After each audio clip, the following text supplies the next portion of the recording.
ajută, doamna Mariana. Doamne ajută, Alice. Ce preparați bun? Preparăm brânză tofu. Data trecută v-am promis că o să vă arăt o rețetă nouă de brânză tofu. Așa este. Și o să vă arătăm cum se prepară. Am pregătit lapte de soia. Îl stoarcem prin tifon. Și după aceea o să fierbem laptele și o să vedeți cum obținem noi brânza tofu. Se obține greu? Nu se obține greu, este un produs ușor de preparat, foarte sănătos. E un înlocuitor al brânzei pentru cei care nu consumă. Așa? Un produs care este preferat în post, sățios, plăcut la gust. Stoarcem laptele din boabele de soia măcinate. Laptele pe care ne-ați arătat cum să-l obținem. Da, data trecută l-am măcinat și îl stoarcem printr-un tifon. Este mai ușor de lucrat cu tifonul.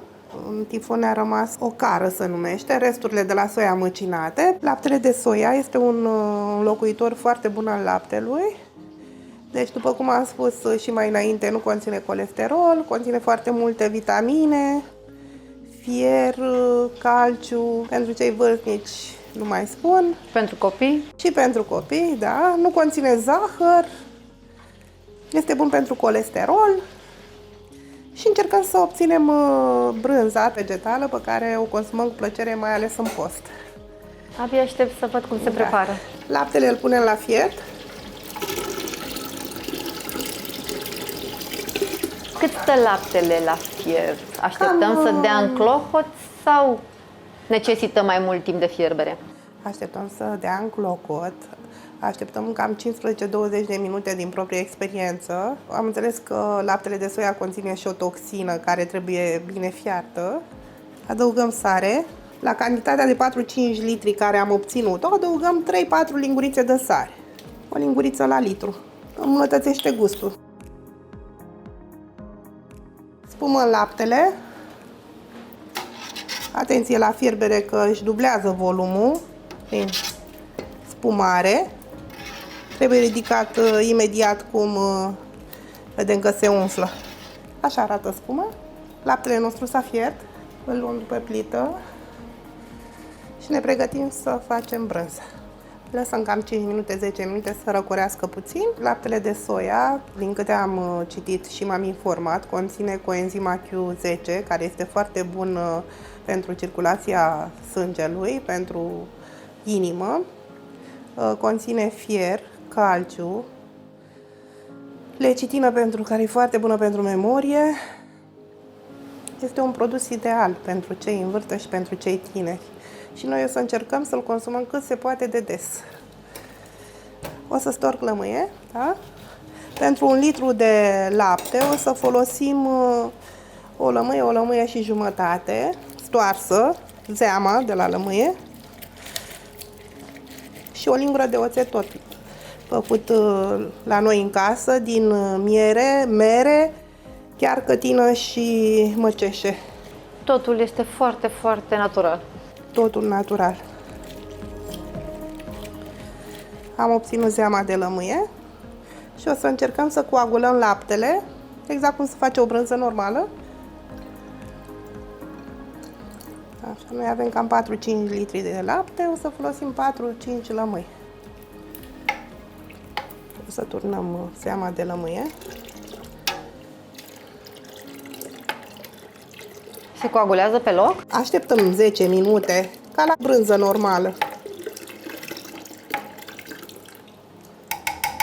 Uitați că deja a început să schimbe consistența. Turnăm și oțet. Zeama de lămâie am strecurat-o în prealabil. Deja și-a schimbat consistența, uitați. Așteptăm puțin ca să-și strângă foarte bine substanța uscată din lapte. Și o să strecurăm exact ca și cum am procedat cu o brânză din lapte normal. Coagularea a avut loc, s-a separat substanța uscată de zer, uitați, deja se și vede. Separăm substanța uscată de zer, trecând-o printr-un tifon, cum am procedat și mai înainte, cu o cară. Cum putem consuma această brânză? O putem consuma simplă, ca și un caș de brânză, fără sare, pentru cei care nu pot să consume sărat.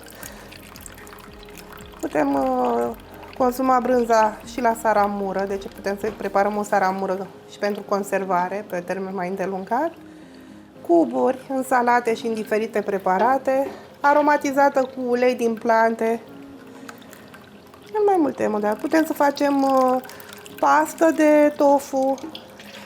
Din tofu se poate face brânză la grătar, care este foarte gustoasă și foarte bună. În sosuri, sos de roșii merge cu brânză tofu. Înlocuitor al brânzei, exact cum folosim brânza, așa se poate folosi și Brânza vegetală. brânza vegetală, da. Așteptăm cam o jumătate de oră, 3 sferturi de oră până se scurge zerul de brânză. Și o să vă arăt cum consumăm brânza în mod normal, cum o facem de obicei. Când consumați această brânză aici la mănăstire? O consumăm și în timpul săptămânii, dar mai ales în perioada în care mâncăm de post. La mănăstire știți că se consumă foarte multe produse vegetale și este foarte hrănitoare. Și nu numai o sursă de sănătate pentru om. Am citit despre laptele tofu și brânza tofu că nu are efect hormonal, dar pentru persoanele care au hipertiroidă ar fi bine să consulte un medic înainte de a consuma, ca să nu existe niciun fel de problemă. Încercăm să stoarcem brânza tofu. Lângă aveți ce a mai rămas de la lapte, o cară, cum i-ați spus dumneavoastră. Da. Cum o putem consuma? Ea trebuie consumată preparat termic, cu puțină apă pusă la fiert, da? Și după aceea strecurată, tot așa, să rămână o substanță groasă, nu subțire, fără lichid. Se poate prepara la chifteluțe, se poate prepara cu turmeric, înlocuitorul gălbenușului de ou, se poate prepara în amestec cu ulei și imită icra de pește. Mai există și alte preparate. Eu nu le-am încercat, o să încerc să le fac să vedem. Asta înseamnă că de la boabele de soia nu aruncăm nimic. Aproape absolut nimic. Decât dacă avem cantitate foarte mare și nu ne mai folosește. Se poate depozita în frigider 3-4 zile sau la congelator, dar la congelator își pierde proprietățile nutritive. E mai bine să o folosim în perioada de 3-4 zile. Încercăm să o punem într-o caserolă ca să-i dăm o formă și așa procedăm și cu restul de lapte până obținem brânza normală. Mi-am pregătit aici o caserolă. O să încerc să iau cu lingura.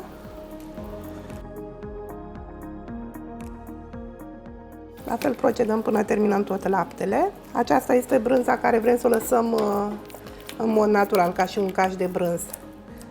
Cealaltă brânză pe care o să o facem, o să o pregătim cu puțin mărar, cu puțin ulei de cimbru sau cu ceapă verde, se poate. O aromatizați. O aromatizăm, da. O să facem o brânză tofu și aromatizată cu diferite ierburi și cu ulei de cimbru. Ce nu am spus despre laptele tofu și brânza tofu, că conține complexul de vitamine B, care este foarte bun pentru memorie. Cu ce ierburi aromatizați? Folosim mărar, avem în solarul nostru propriu. Putem folosi ceapă verde. Astăzi nu o să facem cu ceapă, o să facem decât cu mărar și cu cimbru. Se poate folosi și cu usturoi și cu ardei roșu. Arată foarte bine și are și gustul mai bun. Ajutăm puțin brânza să scurgă mai repede. Brânza s-a scurs, o să încercăm să o aromatizăm, să o arătăm un produs nou. Ridicăm tifonul și o să răsturnăm în castron. Încercăm să vedem dacă mai are puțin zer, a mai rămas puțin. Încercăm să răsturnăm.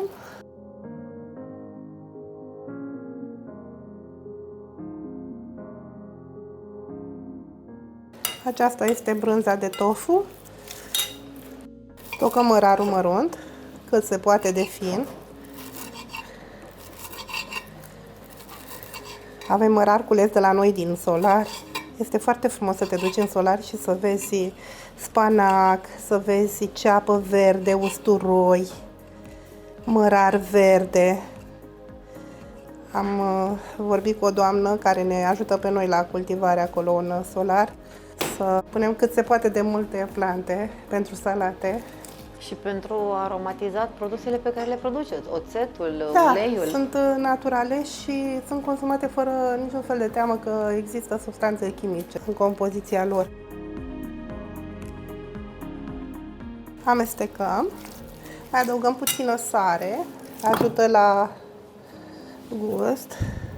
Când adăugăm sare se apropie gustul foarte mult de brânza normală. Un vârf de linguriță am adăugat la cantitatea care o am eu aici. Adăugăm puțin ulei de cimbru aromatizat. Brânza tofu nu conține chiar foarte multă grăsime. Și o ajutăm puțin și pentru gust și pentru consistență. Uitați ce frumos arată.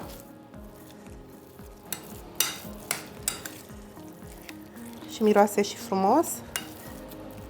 Nici nu cred că trebuie așteptat pentru a se întări. Se poate consuma Este cremă ca de un brânză. fel de urdă în faza aceasta. Dacă o lăsăm la răcit, ea se întărește și se poate consuma exact ca o brânză. Să o depozităm tot așa într-o caserolă. Eu am încercat să-i dau o formă dreptunghiulară, se poate pune în orice formă dorește fiecare. Este mai ușor de tăiat dacă e dreptunghiulară și se poate face felii mai ușor. Luăm un pic de ulei deasupra și puțin cimbru.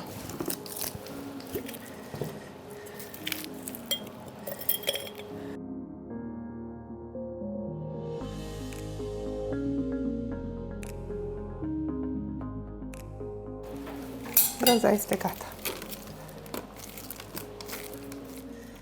O depozităm în frigider pentru cel puțin 3-4 ore. Ar fi indicat să o consumăm într-o perioadă de 3-4 zile, pentru că există riscul să își modifice gustul. De obicei noi o păstrăm la o temperatură de 4 grade Celsius. Se păstrează foarte bine. Așa arată brânza tofu, cu mărar aromatizată cu ulei din cimbru. Cu ceapă verde se poate consuma. Vă doresc poftă bună și ne așteptăm pe la noi. Vă mulțumim din suflet. Să rămână. Plăcere, Doamne ajută!